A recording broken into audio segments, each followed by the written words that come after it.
쟤는 평범한 대학 졸업 후 급여를 받아 회사에서 근무하다가 남편을 만나 결혼한 여자입니다. 같은 부서에서 근무하던 남편과 우연히 술자리에서 눈이 마주치고 연애를 시작했죠. 결혼 약속을 하고 서로 집을 가보려 했을 때 남편이 감춰왔던 이야기를 털어놓았어요. 우리 부모님은 동생을 우대하고 차별했었죠. 우리 가정은 장남이 아닌 동생을 중심으로 키워왔어요. 도련님처럼 똑똑하고 영재 학교에 들어가고 특목고를 다니며 학창시절을 선두로 이끌었죠. 어버이의 관심을 받지 못했지만 날카롭지 않은 성격 덕분에 계속해서 노력했죠. 문제없이 사춘기를 넘겼는지도 모르겠다. 나 같으면 분명 난리를 피우고 다 들다 되지만 어차피 차별이란 것은 좋은 일이 아니잖아. 공부로 차별받는다는 게 너무 기분 나쁘지. 공부를 안 하면 그렇게 나쁜 일은 아니었을 텐데, 그러나 시켜도 동생에게만 하니까 나는 오히려 성적 압박에서 벗어나 편했어. 그러나 나이가 들면서 차별이 심해진다는 것을 느끼게 되었어. 특히 대학을 갈 때, 난 서울에 있는 4년제 대학을 가기로 했었어. 혼자 공부해서 합격한 것이 뿌듯했는데, 아마 부모님이 돈을 내줄 돈이 없을까봐, 아니 아들이 대학을 가도 돈을 마련해주지 않았어. 그때는 쉬어도 동생에게만 해주는데도 동생은 특목고에 갈 수 있었고, 아니 도련님이 과외와 등록금까지 다 해주었다고 했어. 내게는 학자금 대출을 받아라고 했어. 내 동생에게 관심을 덜 쏟아도 돈은 부족하다며 정말 당황스러웠고 화도 났지. 어릴 때부터 재능 있는 애로 키워왔던 동생이 특목고에 진학해도 성적을 유지하기 어려웠어. 그곳은 대한민국의 인재들이 모이는 곳이라 더욱 힘들었고, 동생은 덜 똑똑한 아이라서 오히려 흥미를 잃어가고 성적은 점점 떨어졌어. 하지만 여전히 특목고에 있기 때문에 그 아이들 사이에서는 꼴찌를 할지언정 그곳을 그만둘 순 없었지.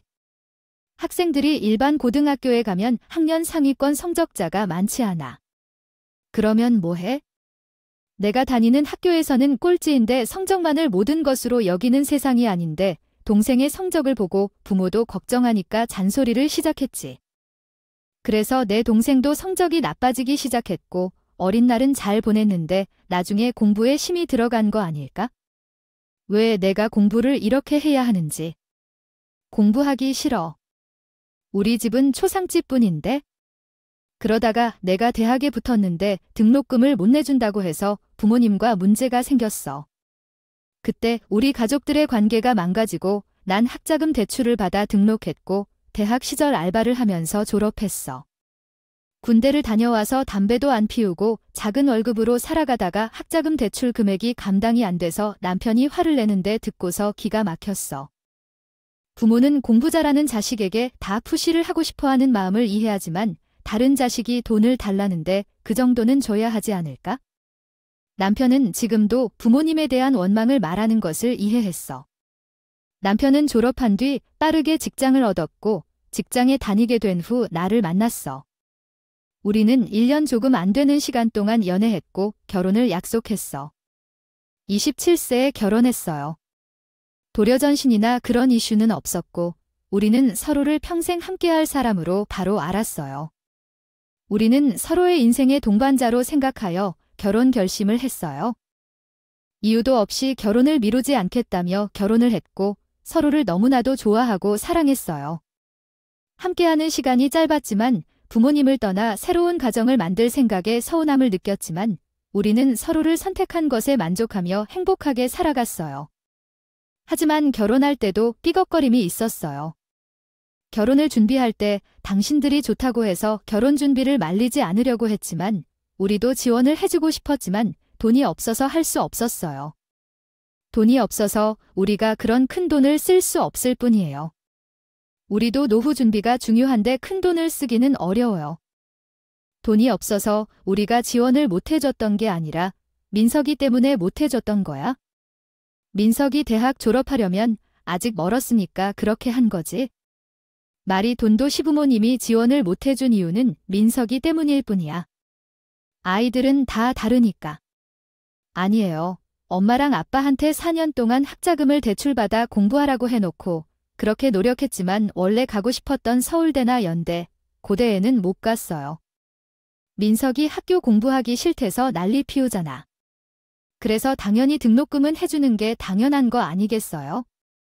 민석이는 다르니까. 그 꼴을 봐야겠어요. 도련님 때문에 돈을 지원 못해준 이유였어요. 도련님도 대학 입학했지만 고등학생 시절에 친구들에게서 높은 벽을 느꼈고 성적 관리를 잘 못해서 수능도 망했어서 중상위권 대학만 갔어요. 우리 시부모님은 도련님에게 만족하지 못하고 재수를 해야만 했어요. 그리고 그걸로 어떻게 하란 말이냐고 했는데 집에 잠이 가셨고 그땐 바닥을 치며 울며 결판이 날 뻔했다고 하심실은 남편이 올해 말에 제가 몇 가지 안 되지만 맹세 내지요 하고 말하더라고요. 그때 몇 명 친척들이 있었다고 하시면 뭐 어는 정신이 아까부터 왜 거기부터 맥이 달았던 개지 나죠 않고 말을 더 한지났어요. 그 여자가 실연관계에서 이런 일이 나기 위한 로얄로 된 이야기 반익스펙 바이런고요. 어디라고 솔직하게 말은 못하지만 그냥 우리 남편보다 조금 더 나은 대학 다니고 있었을 뿐인데 뭐가 그리 영재 똑똑하다고 난리인 건지 시부모님의 생각을 이해할 수가 없었죠. 어릴 때부터 그대 교육을 받고도 거기까지 못 간 걸 부끄러워해야 한다고 생각하는 수준이었거든요. 어머니마, 저희도 돈 없어요? 이제 막 시작한 신혼부부인데 돈이 있으면 얼마나 있겠어요. 아직 공과금이 생활비도 얼마나 써야 할지 정확하게 모르는데. 그리고 저희도 지금부터 저축을 해놔야 나중에 아이를 키울 때 금전적으로 여유가 좀 생기겠죠. 돈이 없다고, 아니 너무 무슨 사치를 그렇게 부리길래 돈이 없다는 소리가 벌써부터 나오냐? 우리 민규가 민석이한테 돈을 들어주는 것을 아까워하지 않는데 그러면 우리 아들이 동정하는 돈을 주지 말라고 했었어. 우리 첫째 아들이 원래 이런 아이가 아니었다고 시어머니가 뻔뻔하게 말했어. 시어머니는 내가 남편을 조종하고 있는 것 같다고 말했었어. 나보다 남편을 더 모르는 것 같았어. 너무 참다 못해 결국 시어머니에게 말했어. 어머니가 어릴 때부터 동생을 챙기고 우리 남편은 뒷전에 있었다고 했고 남편 입장에서 생각해봐. 동생을 챙겨줘야 하느냐, 아들이 그런 소리를 하면 어디서 배웠을까? 우리 첫째 아들은 둘째 아들이 더 나은 삶을 살길 희망하는 아이가 될 것이야. 돈을 막아놓으면 2천만 원이 어떤 것인지 알래. 너의 자리는 4학년, 졸업반인데 유학을 가야 한다고 말해. 6개월 유학을 가서 무엇이 달라질까? 6개월 안에는 영어도 못 배울 텐데 돈이 있다면 집을 살 수 있는 것을 놨다. 둘째가 어딘가 대기업에 진출하거나 해외 진출을 시도해봐라. 우리 가족끼리 스스로 돕고 서로 돕는 것이 화목한 길이라고 한다. 우리 둘째가 어마어마한 박사가 될 것을 상상하면서 너희에게 무엇을 도와줄까? 이미 아이가 존중받지 못하고 있고 그냥 세계의 일을 몰라. 요즘에 박사 학위를 따는 게 어렵다고 하네. 개나 소나 다 따지는 거 아니겠죠. 공부하는 시간만 투자하면 언제든지 얻을 수 있는 것은 박사 자격증이에요. 그럴 시간에 빨리 자격증을 따서 일하는 것이 더 나을 것 같다고 생각했어요. 저는 그냥 아무 말도 하지 않고 돈을 주지 않겠다고 했더니 그때부터 도련님이 일이 잘 안 풀리면 어학연수를 못 다녀와서 그런 거라며 저 탓을 엄청나게 했어요. 그래도 우리 도련님 특목고 출신 대학을 잘 다니고 중상위권 4년제 대학을 나와서 취직은 나름 잘 됐어요.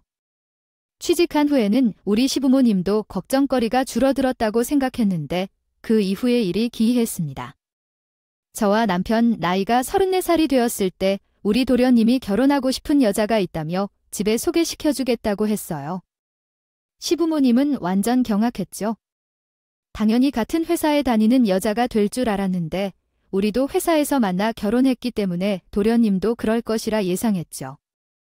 도련님은 학교에서 CC 한 번도 못 해본 사람이라 결혼할 수 있을까 걱정했었는데 결혼할 여자를 소개한다고 해서 완전 난리가 났어요. 도련님한테 이것저것 질문하기 시작했죠. 연봉은 어느 정도인지, 어느 대학을 나왔는지, 회사에서 만났는지, 소개팅을 했는지 묻기 시작했습니다. 없으면서도 어느 정도 괜찮은 연봉을 받을 것 같다는 생각에 대학 전공과 전문대를 말하게 되었습니다. 2년 전에 전문대를 졸업했고 수도권에 살고 있는데 부모님은 그 말을 듣고 찡그리셨습니다. 상대방은 순진한지 멍청한지 모를 정도로 무지한 표정을 지었고 상대의 어머니는 전문대라는 말에 놀라셨습니다. 예비 동서는 어느 곳에서 만났냐는 질문에 회사에서 만났다는 식으로 답변했습니다.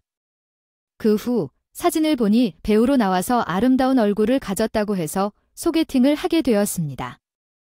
그러나 실제로는 웹드라마 등에서 단역으로 활동하고 있지만 고정적인 역할을 맡고 나오는 것은 아직 없다는 이야기를 들었습니다.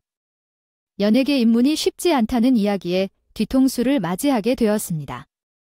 알았어요. 번역해 드릴게요. 알겠다. 무명 배우가 있거든. 대사 한 줄만 가지고 계속 연기하는 배우. 그쪽 생활이 정말 힘들다는 말은 익히 들었었지? 내 오빠는 경호업체에서 일하고 있었어. 경호업체가 주로 아파트나 건물 시스템 보안 업무 등을 하는 곳인데 우리 오빠는 전 유도 선수였어. 그러다가 부상으로 유도 선수 생활을 그만두게 됐거든. 그래서 유도관에서 아르바이트를 하던 중 학교 선배가 경호업체를 창업하면서 우리 오빠를 채용했어. 그래서 연예인들의 경호 업무를 맡게 됐고 그 때문에 많은 이야기를 듣게 되었어. 그래서 그냥 저랬다 생각했어? 근데 우리 시어머니가 난리를 치더라. 애가 생각이 있냐 없냐? 유명하지도 이름 없는 애랑 짝이냐? 내가 엄마 대신 내를 지켜왔는데 그런 식으로 직업이라도 있는 사람을 가져왔어야지. 어디서 사는 줄도 모르고 데려오겠다고 엄마, 무슨 소린 하는 거니? 어디서 데려왔는지 모르는 사람이라고. 예비 며느리에게 그렇게 말해? 그런 사람이 나중에 얼마나 유명해질지 알 길이 없는 일이란 말이야. 내가 오빠를 좋아해서 결혼을 하겠다고 하는데 왜 엄마가 난리냐고.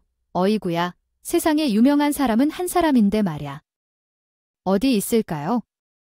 아이가 잔소리하는 것 정말 짜증나요? 지난날 동안 얼마나 엄마 때문에 힘들었는지 알아요.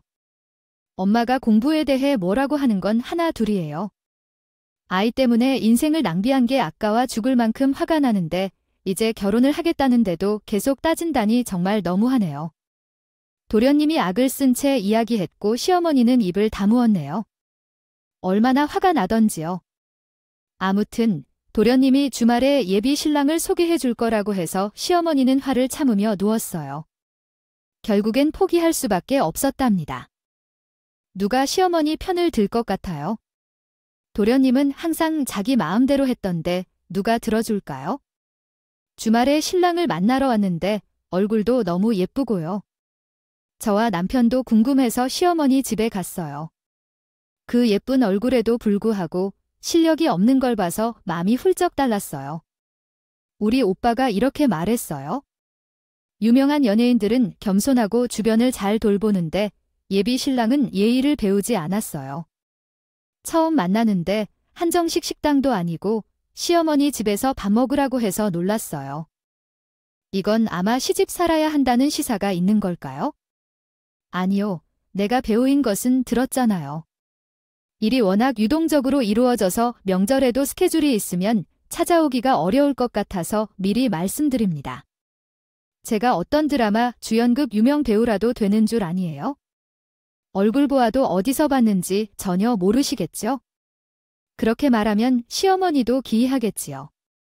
가뜩이나 마음에 안 들어 하실 텐데 어떻게 공손하게 거절할까 고민을 많이 하신 것 같아요. 태도까지 재수 없게 나오니까요. 아니, 배우가 그러니까 밖에서 밥 먹으면 불편할까 봐 일부러 집으로 불렀더니 밖에서 먹어도 상관없겠지요. 다음에는 내가 꼭 외식으로 밥 사줄게요. 둘이서 가벼운 싸움을 하고 있었는데 조금 재밌었어요. 그런데 그 말을 듣고 시어머니는 콧방귀를 뀌면서 이야기하는 걸 볼 때 저희 부부는 눈을 왼쪽 오른쪽으로 굴리며 구경했어요. 그러나 우리 아들도 그런 상황에서 중재해야 하는데 저희 옆에서 목구멍을 넓게 벌린 채 구경만 하더라. 프라이빗한 한정식 집에 대해 이야기할 때는 이야기를 조심해야겠어요. 예비 시어면가 따라다닐 때는 귀찮으니까요. 아니, 스토커가 있다고요. 이러한 상황은 심각한 문제예요. 경찰에 신고해야 할지 모르겠어요. 주의하세요. 네, 저는 경찰을 불러야 해요. 소란이 더 커질 거예요. 제가 드라마에 여러 번 출연해서 알아보는 팬들이 있어서 경찰을 부르면 소란을 피할 수 있어요. 무턱대고 경찰을 부르면 기사가 나오고 사람들이 비판할 수도 있어요. 배우는 참아야 해요. 제가 드라마에 몇 번 나와서 알아보는 팬이 있긴 한데 나는 처음 보는 얼굴 같은데요. 우리 아들이 드라마를 좋아해서 그런 걸 수도 있어요. 어른도 어려워해요. 부모님은 부조리를 참지 말고 말 다 하면서 사는 것이 옳다고 가르쳐 주셨어요. 부모님을 욕하는 게 아니에요. 처음에는 통쾌했지만 지금은 지날수록 그런 생각이 들어요. 우리가 언제 중지를 할지 생각하고 있어요. 사랑은 눈이 멀게 만들 수 있어요. 방향을 잘못 잡아 시어머니에게 무례한 행동을 할 수 있어요. 부모님을 존중해야 해요. 얼굴을 보지 않으면서 살 수는 없어요. 조심해야 해요. 이렇게 말하고 싶은데 부모님 앞에서 구는 법이 없네요. 너들이 결혼하고 싶다면 우리 허락을 받아야 해. 너희들이 스스로 해야겠지? 시어머니가 그 말에 얼굴이 울그락불그락해져서 소리를 지르시는 방에 들어가 버렸어요. 그대 뭐라고? 예비 신부가 눈 하나 깜박 안 하더라니 정말 대단하다고 생각했어요. 아무리 그래도 이런 상황이 오면 첫 만남부터 좀 힘들어질 것 같은데 여러분이 평운에 서신 혹머시시 이랬어요. 멘탈이 강한 사람인 것 같았어요. 그런데 도련님이 저한테 그러는 거였죠. 형수나 사돈 형님은 경호업체에서 일하신다고 하지 않으셨어요. 이분이 스토커 때문에 정말 힘들어 하시거든요. 혹시 결혼식을 한다고 하면 경호를 할까봐 좀 그래서 결혼식 날 경호업체를 조금 싸게 부를 수 있는 방법이 없을까요? 우리 오빠가 오래 일을 하긴 해서 부탁하면 지인 할인 가격으로 할 수 있을 것 같긴 한데. 아니, 그 스토커가 얼마나 사악한지 알고 있잖아. 결혼식까지 쫓아와서 경호를 해? 그럴 거면 그냥 경찰을 부르는 게 더 좋을 것 같아. 아, 한 번 할 때 확실하게 잡아야 하는 거 몰라서 그러지? 아니에요. 형님은 저를 너무 사랑해서 걱정이 많아서 그래요. 결혼식 날 나타날지 안 나타날지는 모르겠어요. 얼마 전에 협박 편지도 보내고 그랬잖아. 너무 사랑한다고 결혼하지 말라고 했는데. 결혼 이야기는 어떻게 알았을까? 알 수 있는 방법이 없잖아. 모르겠어. SNS라도 한 게 많은지 다 알 수 있는 방법이 있을지도 몰라. 아니면 어디 신문에 떴을 수도 있지? 우리가 결혼 이야기 아직 아무와도 나누지 않았는데 기사가 뜰 수 있어? 아니면 당신이 기자들한테 말이라도 한 게 있어? 나는 예비 신부를 배우라고 해서 몇 번 검색을 해봤는데 그런 기사는 없네? 동쪽에 대한 기사 자체를 찾을 수 없어 미리 동의한 소속사 같은 것 없이 움직이는 거 아니냐? 왜 그런 것을 찾아보고 계시냐? 나는 기자분들에게 직접 연락해서 기사를 내리도록 요청했을 뿐이다.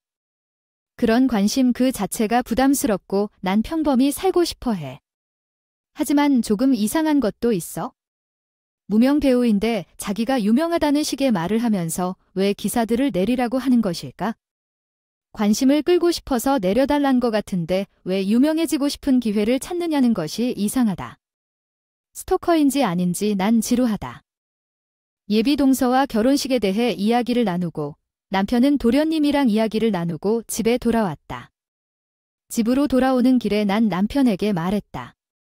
아니, 스토커가 아니라거나 뭔가 다 거짓말 같아. 그냥 관심병이 있는 것 같아. 솔직히 예비 동서의 얼굴도 보면 어떤 사람인지 모른다. 누가 알고 스토킹을 했다는 거야? 난 조금 이상한 것 같아. 어머니 말대로 예의가 없고 결혼하면 지쳐할 것 같아. 스토커가 진짜인 것 같아. 협박 편지도 받았고 둘이 같이 있을 때 집 앞을 맴도는 거랑 택배로 선물을 보내고 있다던데. 지난번에 예비 재수 씨가 세제를 들어놓고 그렇다고 하더니 그날 저녁에 집 앞에 제품이 놓여 있는 걸 봤대. 어떻게 이러지? 무섭다. 그게 아니라면 무명 배우의 스토커가 붙으면 진짜 유명 배우에게는 큰일일 듯하다. 그래서 형님에게 물어볼까 결혼식 날에도 주시는지 물어보기로 한다. 다른 것보다 우리 가족에게 피해를 입히면 어떡하지? 남편의 말도 이해가 간다. 이렇게 이야기하자 사실 안전은 신중함이 가장 중요하다고 말하잖아요. 그 후에 급류에 들어간 것처럼 도련님의 결혼식 준비가 시작되었어요. 시어머니는 결혼식 준비에 전혀 관심을 두지 않았고 도련님과 예비 며느리는 답답해했어요. 형님이 결혼할 때도 어머님이 그래라 하시더라고요. 정말 마음대로 준비해도 되는지 모르겠어요. 이미 시집살이 하는 기분이 들어요. 결혼할 때는 나름 관심을 가지면서 준비를 도와주었지만 이번에는 돈도 지원을 안 해주셨어요. 예비 며느리는 돈 이야기만 하면 꿀 먹은 벙어리 같았어요. 실제로 도련님이 지원을 많이 받았다는 것은 알지만 대들기는 하지 않았어요. 결혼식 당일이 되고 나서 오빠에게 모든 걸 털어놨어요. 명예경호를 배치했더니 동서가 아주 좋아 죽을 것 같다고 했어요. 우리 형제도 시댁 결혼식 행사를 19번에 가져오기 때문에 보통보다 더 힘을 주어 경호원들을 배치하기도 했어요. 식당에 검은 양복을 입은 경호원들이 무전기를 하고 서 있어서 보면 엄청나게 중요한 사람이 결혼하는 것처럼 보였어요. 물론 결혼식장이 호텔이었기 때문에 정말 화려한 유명 식당이 더 눈에 띄었지만 예산이 한정적이었던 우리 가족의 일부는 작은 제작업체에서 결혼식으로 올렸거든요. 그 잡다한 분위기 속에서 여러 커플이 동시에 결혼을 하는 식당에 경호원들이 있는 모습은 좀 이상했어요. 다른 층에서 결혼하는 사람들도 경호원을 배치한 걸 보고 궁금해하면서 구경하기도 했다는군요. 좀 이상한 관심이 쏠린 것 같아서는데 우리 동생은 그런 것조차 좋아하는 것 같아요. 결혼식장이 정말 안전하게 느껴지네요. 경호원들까지 함께 불렀다고 하는데 정말 멋있는 것 같아요. 축하하는 사람들 속에서 지켜주는 사람이 있다는 것이 기분이 좋아요. 식사가 끝나면 후기를 해주면 되니 친구들이나 친척들과 인사를 나누러 바쁘니 나중에 다시 얘기하자고 했어요.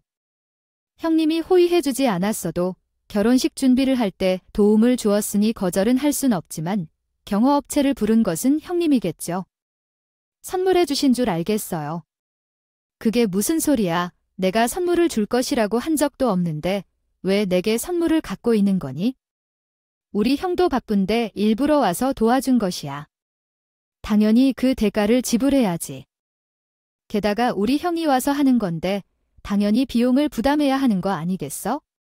내가 경호를 담당하고 있는 게 아닌데 왜 나에게 선물을 받겠다고 말을 하는 거야? 가족끼리 왜 그러는 거야? 나중에 사진 찍어드리고 사인도 해드릴게.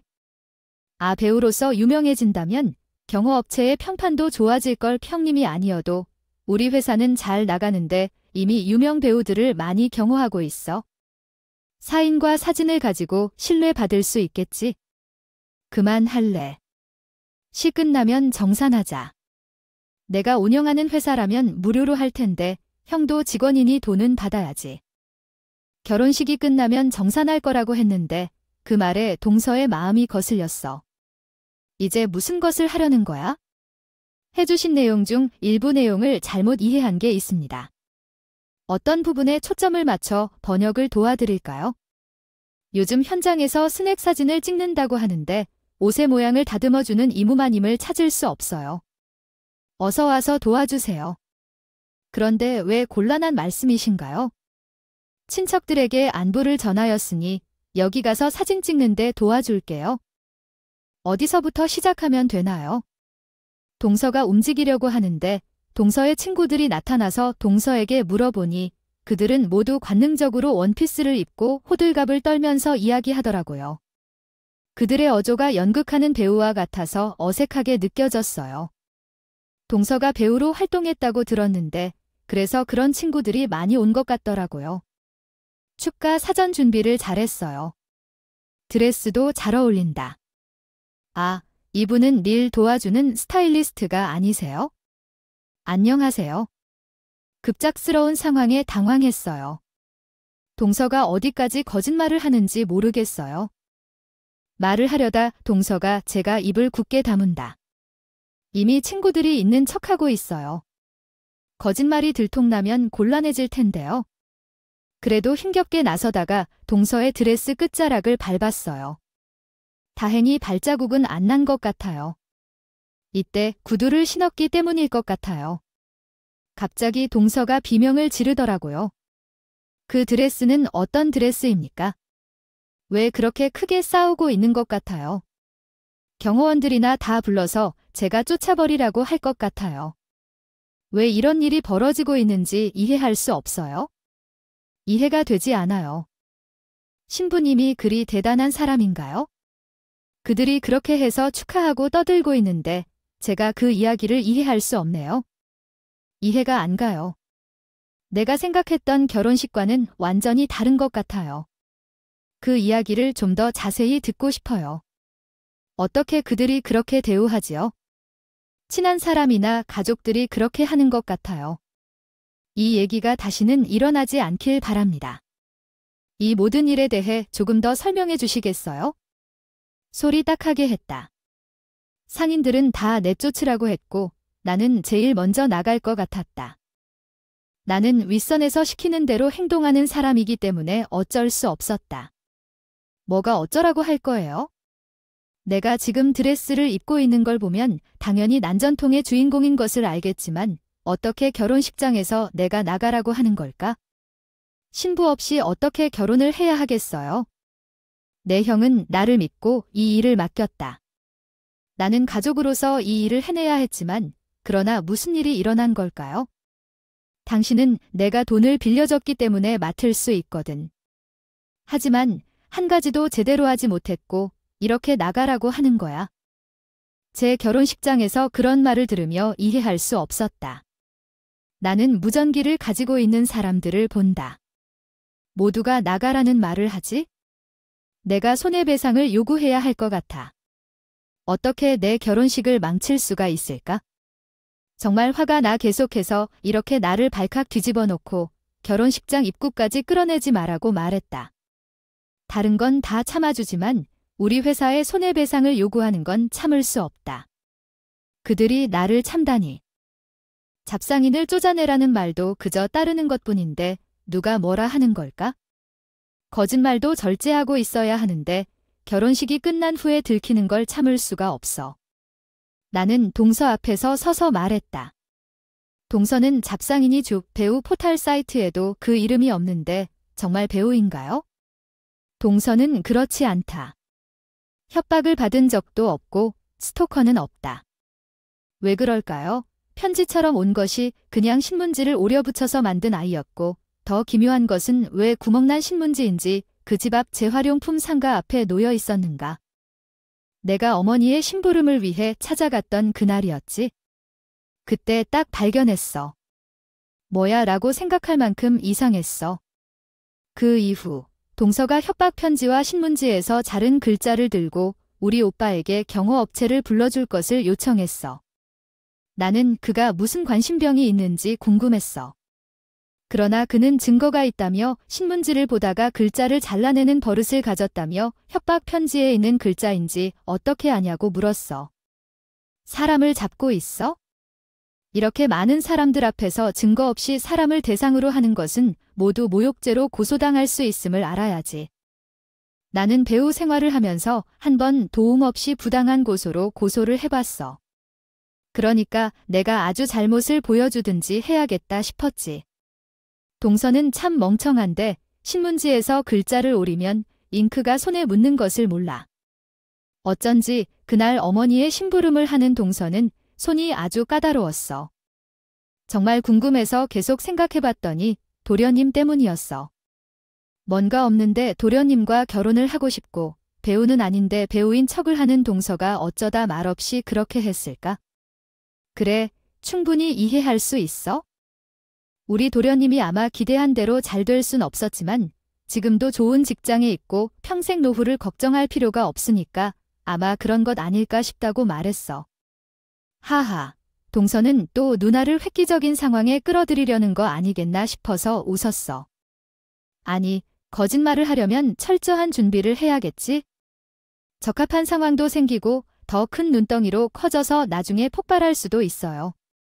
그리고 동서의 친구들로 소개된 사람들도 있죠. 그들도 주저주저하며 구경하고 있었어요. 사실 나는 그 사람들의 정체를 알고 있었어요. 우리 형이 잡아낸 거였지만 모든 것을 알고 나니 소름이 돋았어요.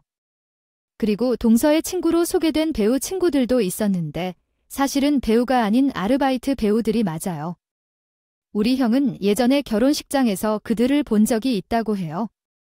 그 당시에도 3명이 모여 다녔다고 해요. 동서의 진짜 모습은 무엇일까요? 이야기가 끝나기가 무섭게 예식장은 혼란 속으로 빠져들었어요. 동서의 친구로 소개되었던 사람들이 시부모님께 인사를 할 때 그들이 배우가 아닌 알바생이라고 해서 시부모님은 당황해했어요. 이들은 기업을 운영하는 시부모님이 아니라 고인척이었어요. 이러한 상황에서 동서의 부모님으로 소개된 사람들도 그저 구경만 하며 말이 없었어요. 동서의 절친들도 마찬가지였고 누군가는 이런 상황을 방지해야 한다고 생각했지만 나는 왜 이렇게 이상한 느낌이 들었을까요? 동서는 물었지만 그냥 바닥에 주저앉아 버렸어요.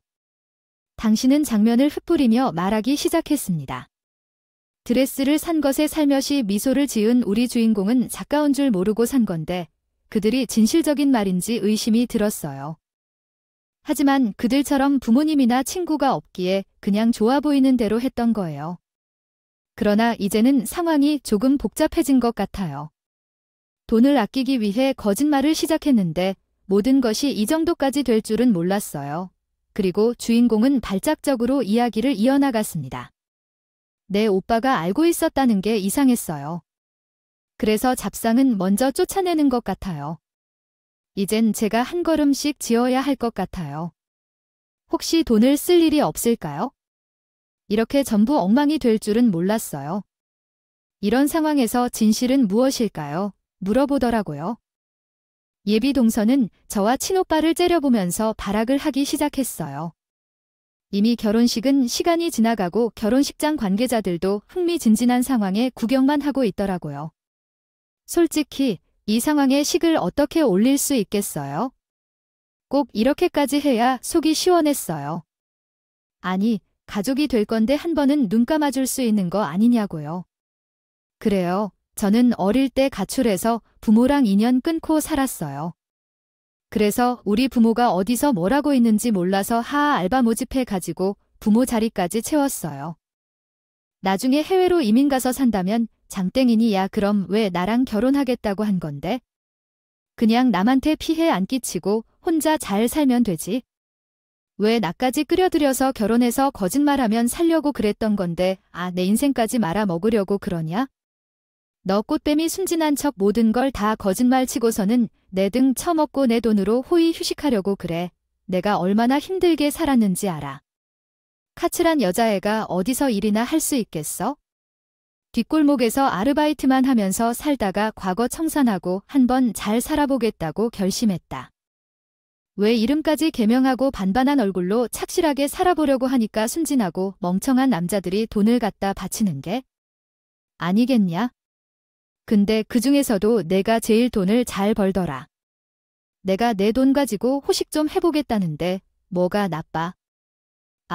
너도 나 이뻐서 좋아한 거잖아. 얼굴만 보고 좋아한 거잖아.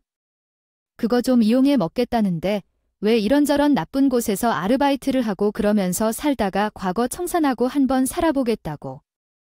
개명까지 하고서 약삭 빠른 남성 한 명을 속여 혼자 살기 위해 계획했던 꽃뱀이 있었어요.